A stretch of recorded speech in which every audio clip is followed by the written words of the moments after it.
Baiklah, saya akan menjelaskan penjelasan yang pertama, yaitu tentang pengertian fikih syariah dan usul fikih.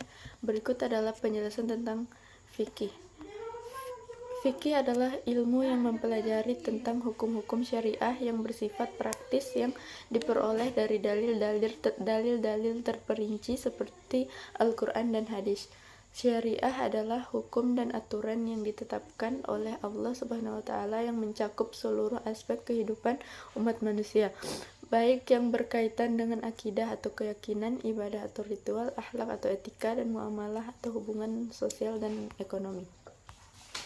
Usul fikih adalah ilmu yang membahas tentang kaidah-kaidah dan prinsip-prinsip dasar yang digunakan untuk menggali dan menetapkan hukum-hukum fikih dari sumber-sumber syariah seperti Al-Quran dan hadis.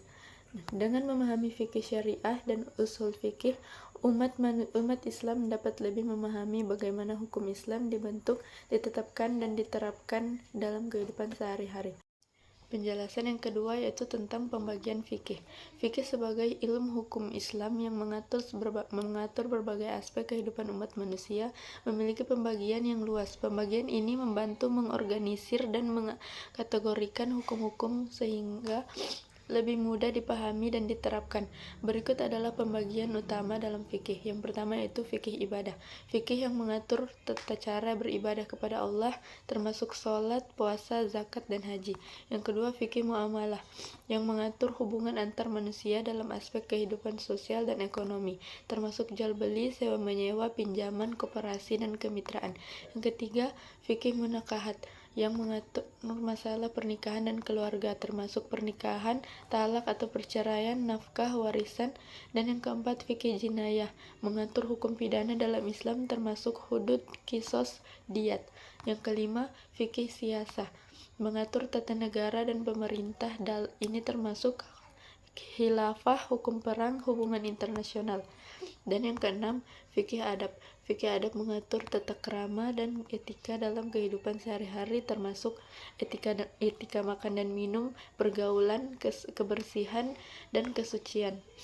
Pembahasan yang ketiga yaitu sumber dan dasar hukum Islam, yang terdiri dari beberapa elemen utama yang menjadi rujukan dalam menetapkan dan memahami hukum-hukum dalam Islam.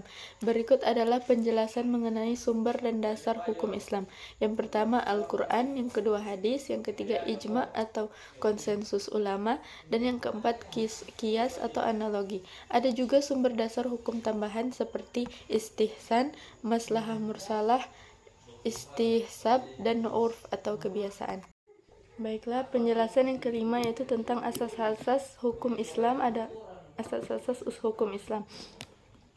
Asas-asas hukum Islam adalah prinsip-prinsip dasar yang menjadi landasan dalam pembentukan, penafsiran, dan penerapan hukum Islam. Asas-asas ini memastikan bahwa hukum Islam diterapkan dengan cara yang adil, konsisten, dan relevan dengan kebutuhan masyarakat.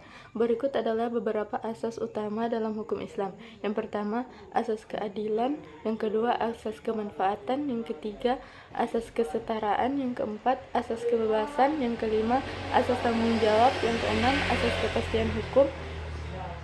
Yang ketujuh, asas keseimbangan. Yang kedelapan, asas keadilan dan pembuktian. Dan sembilan, asas mudah dan tidak memberatkan. Dan yang terakhir yaitu asas perlindungan dan pemeliharaan.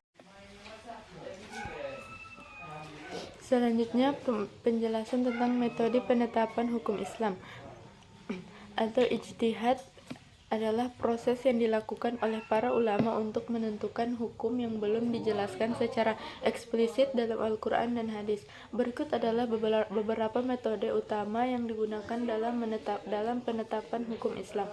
Yang pertama, ijtihad. Yang kedua, qiyas atau analogi. Yang ketiga, istihsan atau preferensi hukum. Dan yang keempat, maslahah mursalah atau kemaslahatan umum. Yang kelima, istishab atau presumsi kelangsungan hukum. Yang keenam, urf atau kebiasaan atau adat. Yang ketujuh, sad al-darai atau menutup jalan yang menuju kepada kerusakan. Yang kedelapan, fat al-darai atau membuka jalan yang menuju kepada kebaikan. Dan yang terakhir yaitu qawaid fiqhiyah atau kaidah-kaidah fikih.